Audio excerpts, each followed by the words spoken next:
Hello and welcome to another week's episode of the Cinema Boys. Today I am with Jacob Price as usual. I totally gonna decide last second which if I want to start off with the movie or our names. But I am Devan Franklin with our other co-host. He actually already introduced me, but I'll introduce myself again, Jacob Price. Oh wait, you were supposed to name it. But today we watched Until Dawn. But we also which is what we're gonna do our main review on. But we also watched yesterday. We watched The Accountant 2, and we wanted to do a brief touch up on that one.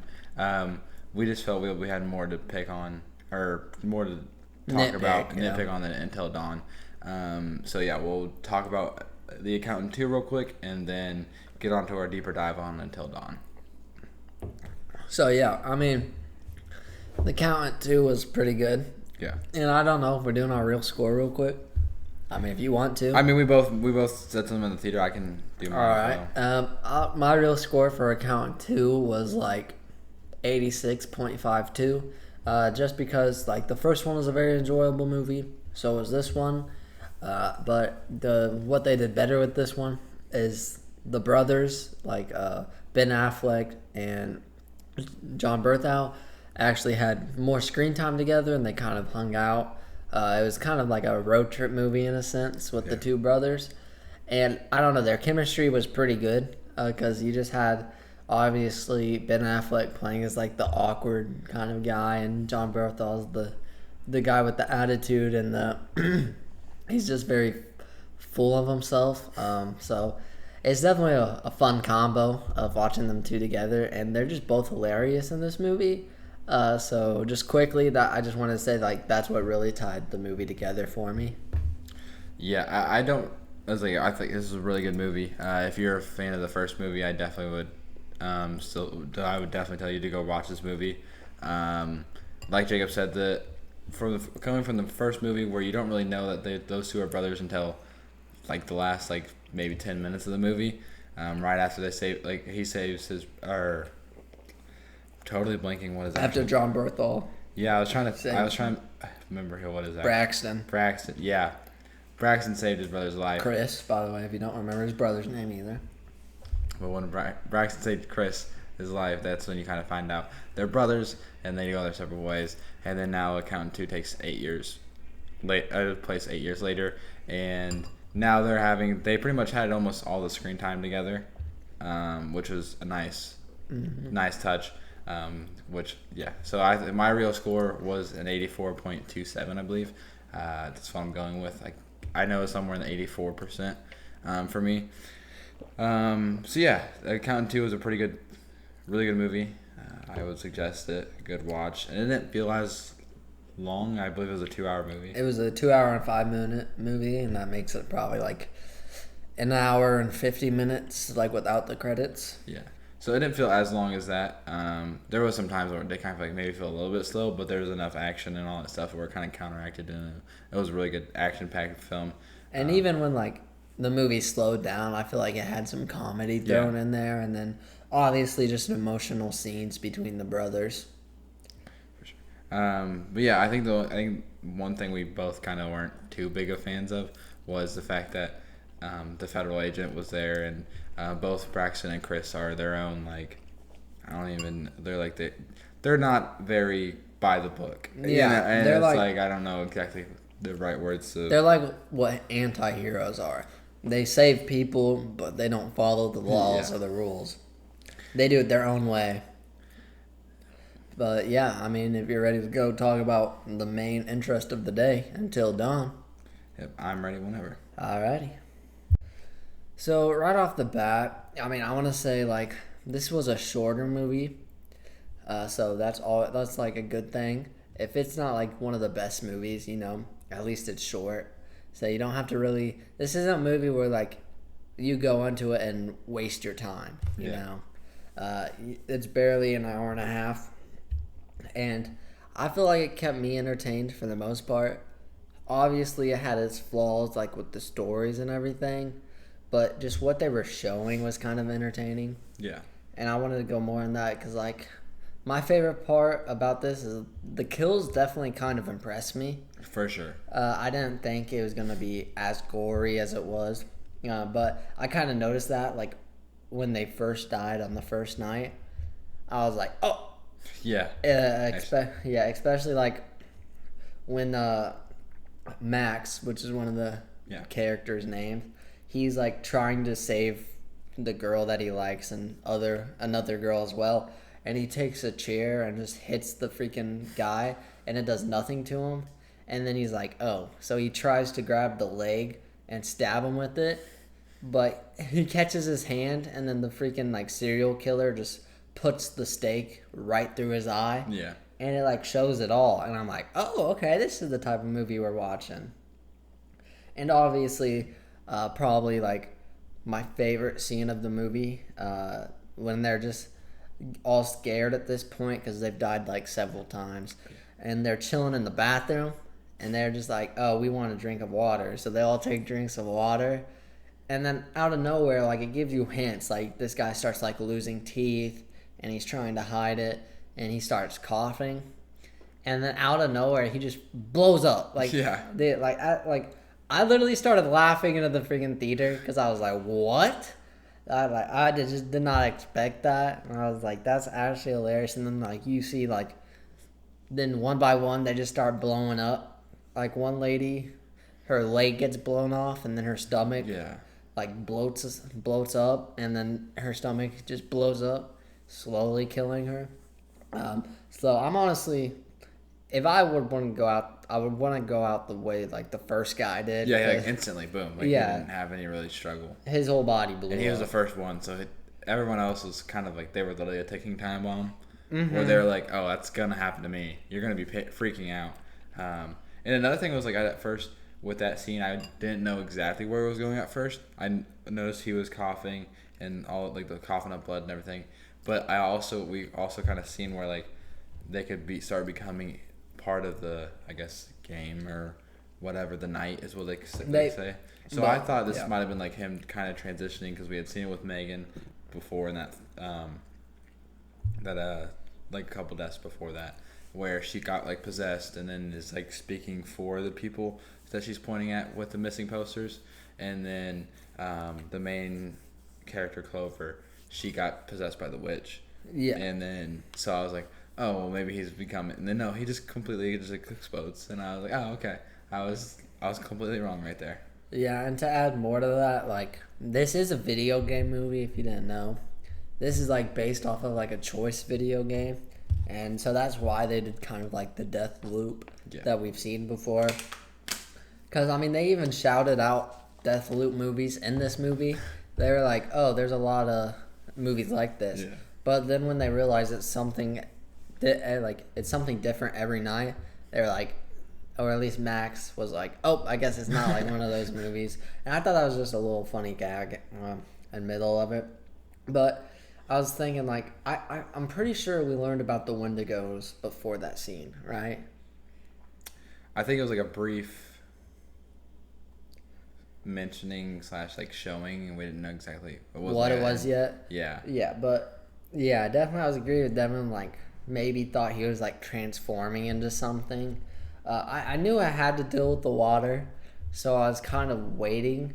But it like had different times with different people. Like it didn't even matter, like the way, like the order they drank it in, because the girl, like I said, who got her foot blown off was the last one to drink the water. But she still died before two of the main characters, which was Max and Clover. Which obviously they used to be like a thing, but you know they got in the way of that. That's something they didn't really explain. I'll go on to that later because it's more into the bad. Because I feel like this movie mainly just focuses on like the horror and the gore aspects, and kind of just puts the characters in the background of the movie until like later. And obviously it focuses on Clover, as she is like the actual main character of the movie, because it's all based around her sister going missing, and they basically are just looking for her a year after she left. I don't know why they waited so long. After she was missing, yes. Yeah. But I don't know. They just thought it was the right time, I guess. So, and I mean, like one of the characters is a psych major, and it makes sense. He's like looking for her now. This could just make it worse. Yeah. And like, people have different ways to grieve. Yeah, cause he was like, because they just told him it was like an out of town getaway. He was like, which he agreed. He was like, I agree on that part, but not going to the exact spots that the sister had been at previously, and then was reported missing. So yeah, there's definitely there's a lot of like hints at backstories, and then there was not little to no actual dive into those backstories until like literally probably 20 minutes left in the movie, and we finally got something kind of actually in depth about the sister a little bit. Yeah, and they don't really explain, like, they kind of explain, like, that the people previously turned into Wendigos. Yeah. But you don't see that towards the end. So, they don't really show you, like, who the witch was before. Or, like, when they, like, at this one point, the two characters, like, Abe and Nina, which are the ones that together. Yeah. They kind of get into the car and then start driving away, and then there's just this big monster protecting like the woods, so they can't drive away, they can't escape. They don't really explain any like thing that happens throughout the night. The only thing that is explained is the Wendigos. So I'm just wondering what's all happening. Like he did say it's different manifestations of her fear, like Clover's fear. But that doesn't really explain it for me. Like, I want to know what he means like that. Because, like, what was the witch? Yeah. You know what I'm saying? It's like, there's, like, questions there. I mean, where it's like, are the people who, like, the Wendigos are people who were previously trapped and they eventually became it. Because even though it might be still one day, I guess, in real time, they're aging as if it's been 13 days. Towards the end, because they eventually get to the 13th night, because they start experiencing like starvation and thirst and all that stuff. Their body like is like deteriorating. I mean, which makes sense because if you think about it, like a whole night, 2 nights is a full day. Yeah. So if they're there for like 13 nights, like they said, so 2 weeks they'll or be there, for a week. Sorry. They'll be there, for like a week. Sandwich with you wouldn't starve, but like if you're normal to eating 3 meals a day, and obviously no water, you're going to feel the starvation and the immense amounts of stress you're going through and anxiety and all that stuff. Yeah, exactly. Because you're gonna die, or there's a high chance of you dying, and then especially when you get closer to 10, like probably around like 9 to 10, 11, 12, 13, you're like, oh, I'm like stuck here the rest of my life. That's definitely in the back of your mind for that. Yeah, you start like thinking about you're just trapped, and you might start like trying to give up or something. Yeah. Which I mean, it's kind of explained, but I don't know. No way these are the first people to survive it though, because I feel like this is not the smartest group of people. Yeah, but I guess the only thing I think they're the only group of people, as well. I think all those were solo. I mean, there was just a random little kid who was in there, who got stuck in there. Yeah, probably because he just got lost. And then, like, there's some older, like there's a couple, like, probably, like, 30, 40, 50-year-old men who are there. But I think they're also all by themselves. There's some couple women, like, not Meg's sister. Clover's sister, Melanie. She was lost by herself. So I guess in my mind, I was thinking if they beat it, they save everyone else possibly, but that didn't. Oh, that was like an original thought, just because how the plot line was. But then whenever like the movie kind of came in, went along, it showed that it was not going to be possible for anyone to come back. But there's like a brief showing of one of the people turning into a Wendigo, but that's the only person you see on the missing poster kind of experience anything of those events besides the sister at the beginning of the movie. Exactly. And I don't even know, like, but that's also like a question because I want to say Melanie turned into a Wendigo because they were like these long, lengthy creatures. She was just like, she looked like a normal girl. Thing. Yeah, but she had like a mouth, like you were saying, like a zombie type of creature. And like I know zombies can be part of the game, but like mostly it's just like Wendigos. And I don't know, because everyone else was turned into a Wendigo. Yeah. And like this is the only girl that you see that's not fully transformed. So I didn't really understand that, and they also never gave an answer to that as well, why she never transformed or anything like that. Maybe it's just because, like the guy was saying, maybe she was just one of the manifestations, but that wouldn't really make sense because she did get trapped there like the other people. Yeah. I'm just trying to like come up with the answers in my head because obviously they don't give it to you. But this movie is definitely kind of leaves you with a lot of questions that I don't feel like they fully answer everything they try to give you.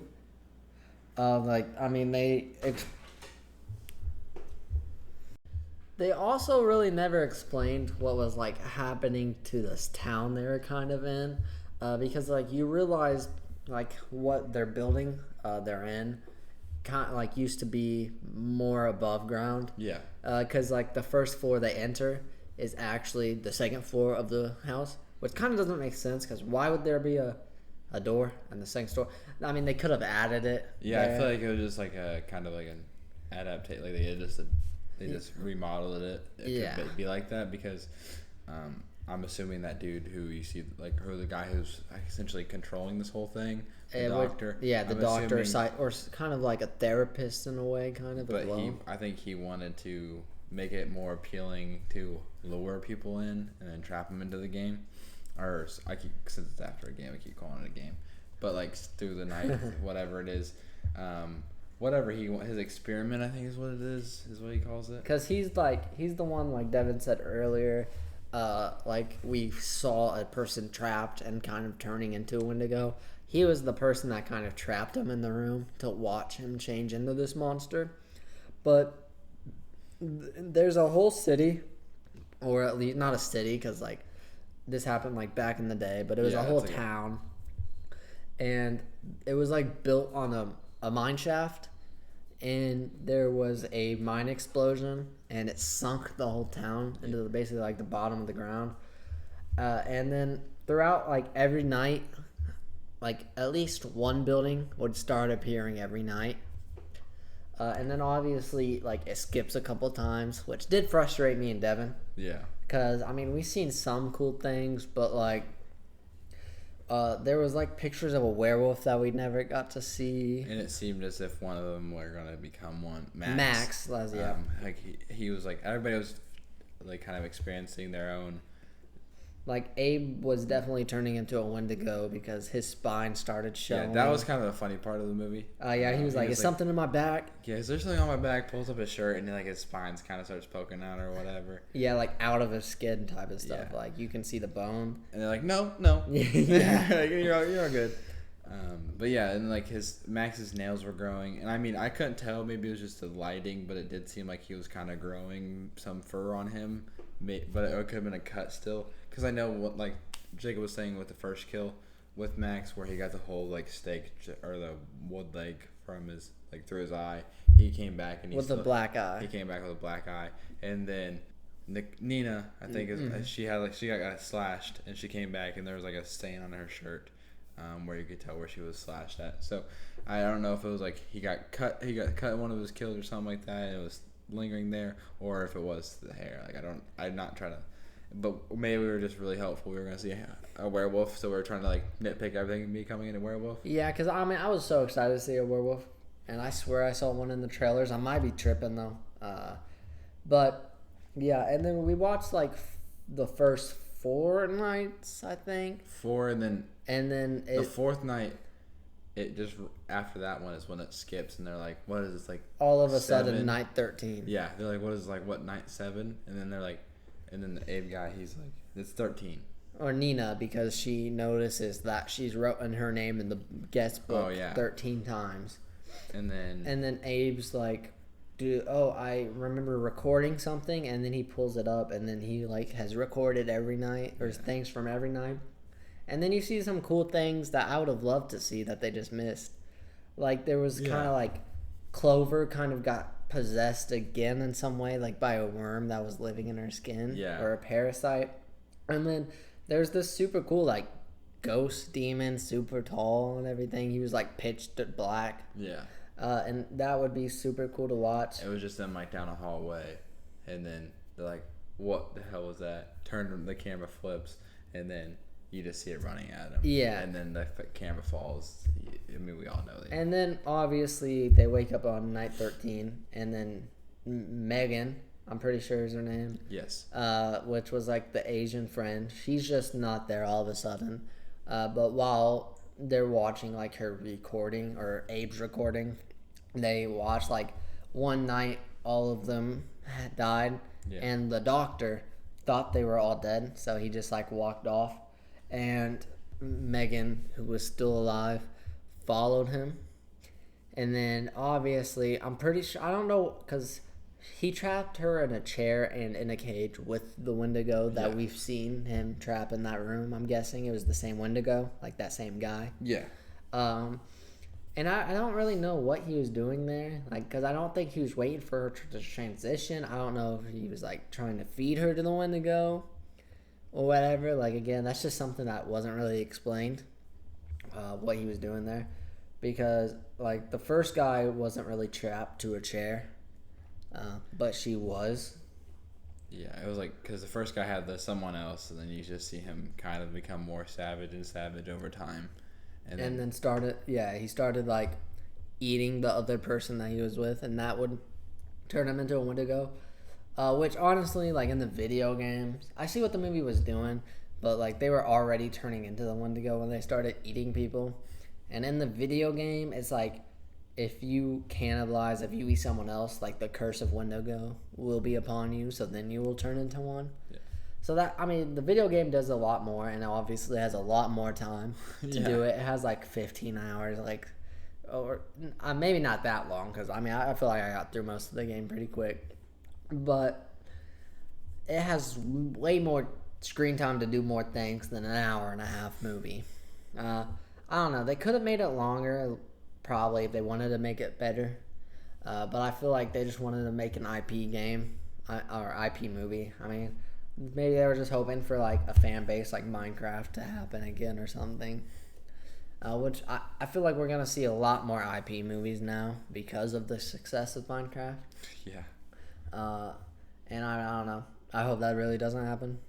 But a lot of questions. And I mean, like I was talking earlier, they really don't spend much time on the characters.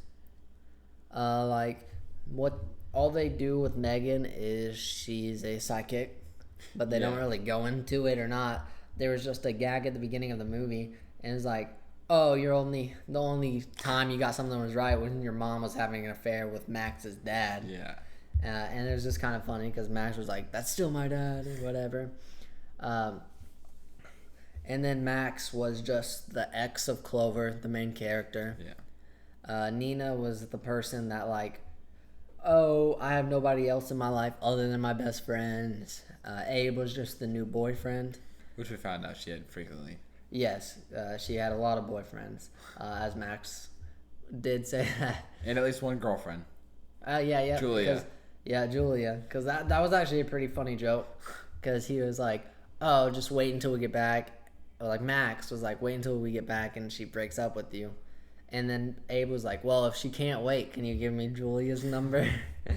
So that was a pretty funny joke. Like, the humor's like decent.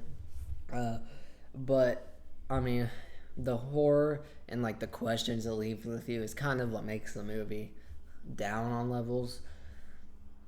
And obviously Clover was just kind of the messed up girl that was searching for her sister, because I don't even think it really went into what happened with their mother. It just says she passed away. They just passed away, and then Melanie would decide to just completely go to New York, which she never made. Deuces, that's what she said, literally. She never went to New York. And then a year later, after her battle with depression and all that stuff, Clover decides to get her friends and go try to find her. Which, I don't know. That just seems... I feel like if I cared that much about my sibling just randomly disappearing, I wouldn't have waited a year. Yeah, exactly. And then... But hey. I mean, she did would just kind of like run away. And obviously Clover didn't go with her, which I completely understand. Like, to uproot a life. It was like, because she said, I mean, I don't know exactly, but she said it was like just happened like days ago. So like, it was like, I'm assuming within a week of their mom passing. And no time to grieve either. Yeah, so she's already just like, hey, and then she's like, I don't want to just sit here and live a life I regret or something like that. Yeah, and then it's like, Clover was like, you're running away. And then she's like, no, I'm not. I'm running towards something. And then she just started like naming things she was running away from, kind of. And then she was like, a new life. And I was like, you're still running away from your old life, even though like you're still running away from something. So like I kind of understood Clover's standpoint more, because like, I mean, her sister didn't give any time to grieve, and so she was just doing rash decisions. Yeah. And I mean, obviously, I'm fortunate enough not to have to deal with the parents passing yet. So I can't really understand the emotions they were going through, really. But I don't know, just uprooting your whole life, especially when you have a group of like best friends that you've been friends with. And honestly, she could have been dating Max at that time. Yeah, it's not really, which I could see probably was dating, and then kind of what little bit of the story they gave with the relationship was probably around the time after the passing. Because he wasn't good at like giving her space. Yes, he was trying to be really up on her, like be with her the whole time. Still be supportive and everything. But, you know, people just grieve in their different ways. And, like, he probably just didn't really understand that. And he just was trying to help her. And I don't really know if her attempts were before they broke up or after they broke up. They don't really explain that. I would guess if, like, he knew so well, it'd also be while they were dating. Yeah. But obviously, they were still best friends. Which, being best friends with your ex in the first place, crazy. So that's why you never date someone in the same friend group. Like, but yeah, it is kind of crazy that, I mean, I don't know how they kept that going. Maybe she like kind of, one of them had to be gone, kind of distant from the group during that time for that to even worked out. But yeah, back to the sister. I was like, especially, I mean, I'm assuming obviously we talked about it in the theater when the sister had left. She obviously didn't have any significant friends, at least. Yeah. And then like it was very clear that Clover, Megan, Nina, and Max were really close. They were all like pretty much. The way it kind of seemed like they had to have grown up with each other. Yeah, and then Abe was kind of like the outcast. Yeah, like he's just the boyfriend that drove him there. Yeah, it kind of shows you this, like I said, when they try to drive away and the monster's there. Like, they get into the car and then Nina's starting like, I can't live without my friends. Yeah. And then Abe's like locks her in the car. And he's like, well, there's no hope for them if we don't survive and try to get help. Yeah. I mean, like, I understand, like, his part in that because, again, he doesn't know them too well. But, I mean, I don't think I could leave my friends in there, especially if I've seen one just get dragged by air, like, to the other side of a random house. house. Yeah. And to a house that wasn't even there the first night. And that same night was whenever Megan had got possessed and was, like, speaking for the random other people who have been trapped in the night. And then her last words were literally, "Don't let it in." And then that's whenever Clover had. And they let it in. Yeah, because she fell for, which I kind of understand it. Devan didn't finish his sentence, but she fell for her sister's voice because it was calling outside the door. Yeah. Sorry, I was making sure you were finishing your sentence. But that's I kind of understand because like he said, she was the spirit or whatever exactly it was using her sister's voice. The night. The night. That's kind of what they call it, you know. The night was using her sister's voice and trying to lure her, and it had the night has information on them already, as we've seen. Dr. Hills, what the guy's name is, he had a whole profile on at least Clover. I'm pretty sure it would have been all of them. Yeah, I'm sure all of them, but we see that has a whole like profile paper and probably more than that, a couple papers for each person about like their life and all that stuff. So he had some wiggle room to kind of work with, and he knew what he was doing, or the night knew it at least. And that was also the night she got like gassed by this witch, and like the witch kind of controlled her body in a way because she like put this gas mask on her, and then the which turned to dust, and then Clover was possessed. That one did throw me off a little bit, the way it ended at least. Yeah.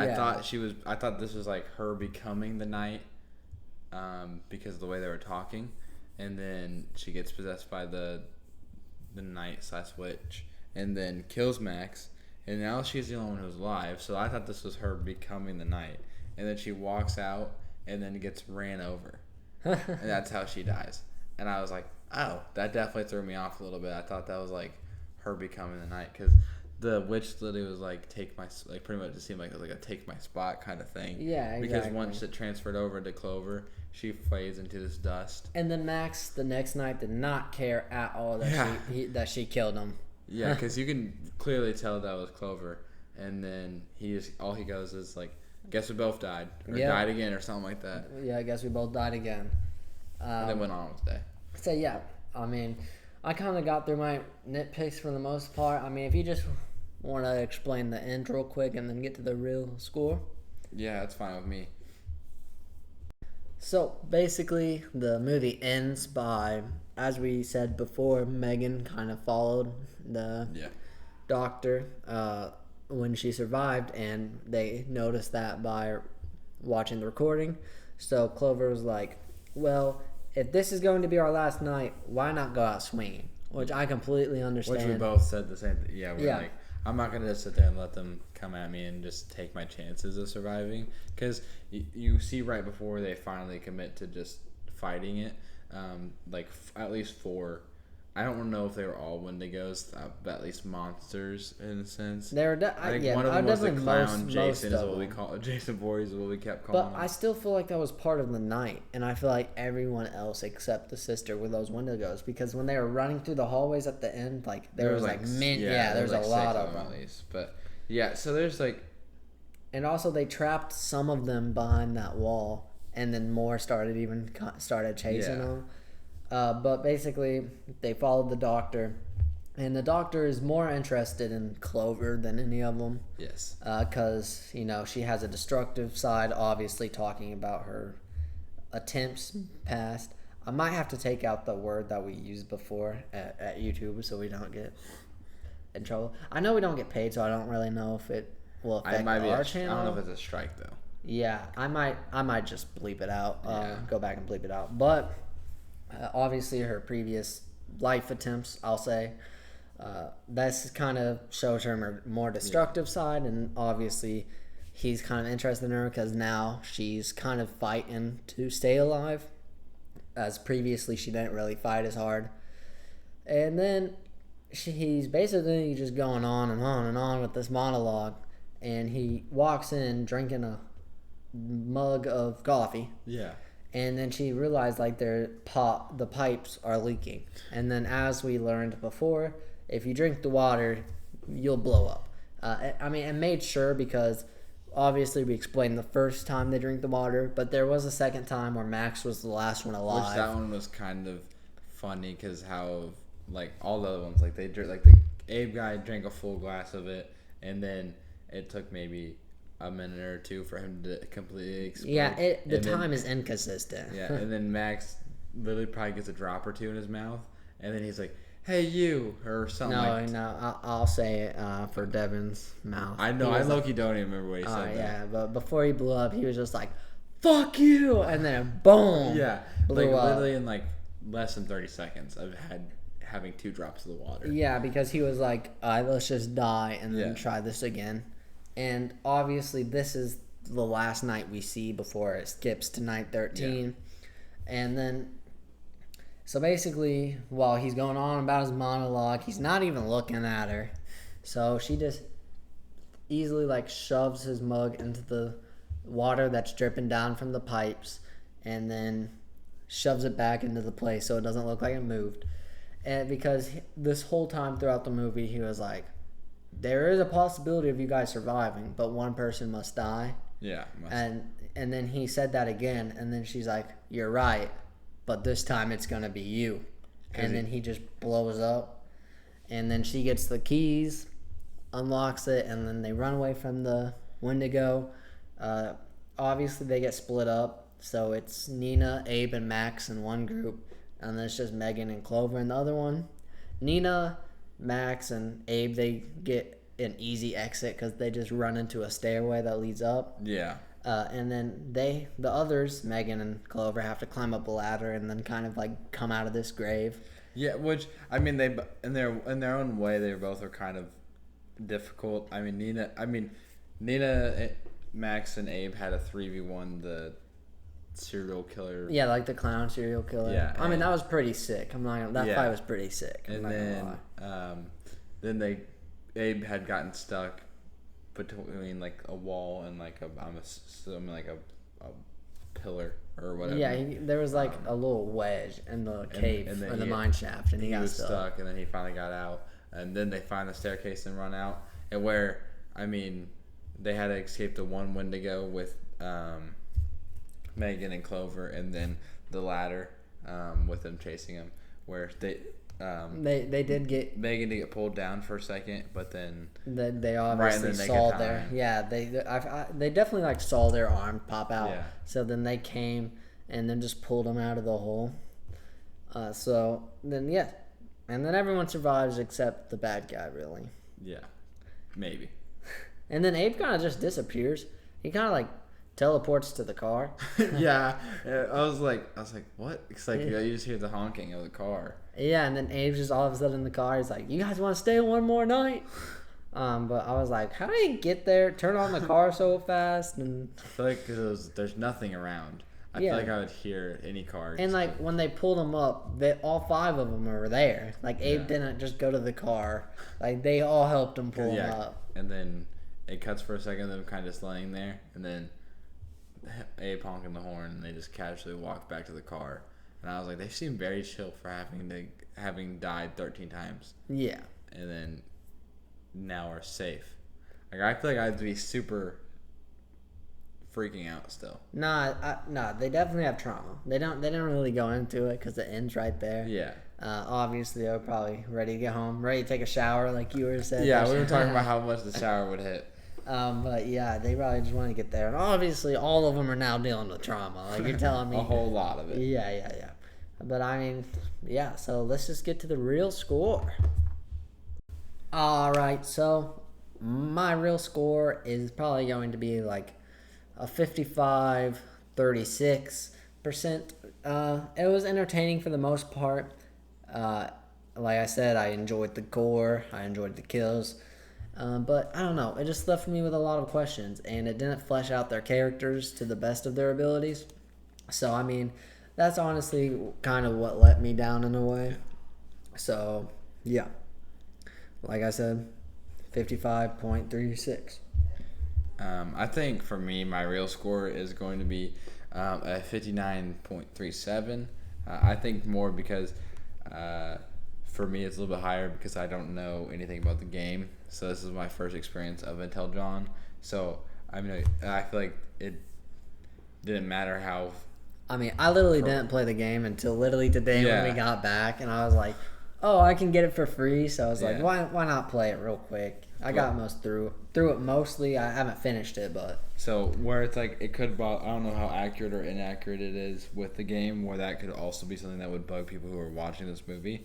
But for me, where it's like I just gonna watch some kills, and I mean it had some good spots in it, and the comedy was there sometimes, but it was more of like an actual movie of how much I really want to watch it again, or the fact that like there's a lot of untouched, hinted at backstories. yeah. Like we've mentioned. So it's like there's a lot of stuff where it's like, okay, how do we even get to where we're at now? Like I don't know. Like I feel like there's a lot of. It would have been nice to have maybe like a little bit more deeper dive into maybe their friendship, flashback somewhere around that, where like it's like third grade in the playground and one of them's getting bullied and the other three come and help them or something like that. Some weird thing where that's what their connection becomes. But there's really no originality or like there's no like origin story of how they became friends or all this other stuff. Like there's a brief about their mom. Yeah, there's only one backflash. Yeah. Or flashback. I said it. Whatever. And it was like what we were talking about before, where Clover's sister Melanie was just leaving after their mom has passed away. But yeah. So there's like so many questions where it's like they just had no other family. Mm-hmm. You know, it was literally only their mom and them two, or like what? So yeah, there's just a lot of questions where I don't really want to. So like a movie like this, I don't want to necessarily have to like think too hard about like why. Like it just like why are you opening these doors for no reason? You're just leaving a lot of doors wide open, and then I don't really want to think about what could, like I'm thinking how these could possibly come back in the movie, and then they never do. Yeah. So it makes it even worse that you even mentioned it. I'd rather have had a crap backstory completely, like where it's like do a dive into it a little bit, and then it's okay. Well, that sucked, but like then it being left wide open, and then you don't know anything, no for sure answers about it all. So that's kind of where my score comes from. I guess I enjoyed it a little bit more than Jacob did. Yeah, and sometimes that can be a good thing, leaving things open to your imagination. But when it deals with the characters and everything, it can leave way too many questions. Like leaving 1-2 things open to your imagination is fine, but when you're throwing all these things at us and then don't answer all these things and leave like 5 unanswered things, it does kind of ruin the movie. Not like completely ruin it, but lowers the value of the movie. But yeah. So yeah, if you enjoyed this week or even got this far, we appreciate you. If you enjoyed it, just hit that like button for us and let us know your thoughts in the comments sections down below. And come back next week for our second Marvel movie of the podcast, Thunderbolts. Yep, I'm excited for that one. I don't know how. I'm hoping it's turns out a little bit better than Captain America. Captain America. This one seems like it's more, at least the trailers. The Thunderbolts kind of been shoved down our throats a little bit when it comes to before movie trailers, I would say. Yeah, for sure. Because Marvel is a big part of, at least in our theaters we're watching, is a big part of the whole like don't talk during the movie, blah blah blah, all of that monologue before every movie you watch. So it just seems like Thunderbolts might be more of a comedic thing than normal Avenger type movies. Yeah, and I mean, if you're watching this or whatever, I don't really care. I kind of just want to go on a rant real quick. Like, other than Sinners, like the last 4 movies we have seen, our movie theater has not been using the whole screen. And, like, most of the part, it doesn't really bother me, but for The Accountant 2, like, they had black stripes on the sides and above. Yeah. So it was like a little square not using the whole screen. That's just so annoying. I don't know why it bothered. Like, why not use the whole screen? Yeah, no, I feel like it should be a simple fix of just zooming it in a little bit more, or whatever, adjusting it or something. I used to never see this in movie theaters. Yeah, I've seen like a little bit, and then it gets fixed. But that's the way we've been watching full-on movies. Yeah, and then like recently, we even watched the movie Glitch for like a couple seconds when we were watching Amateur. Yeah. I don't know.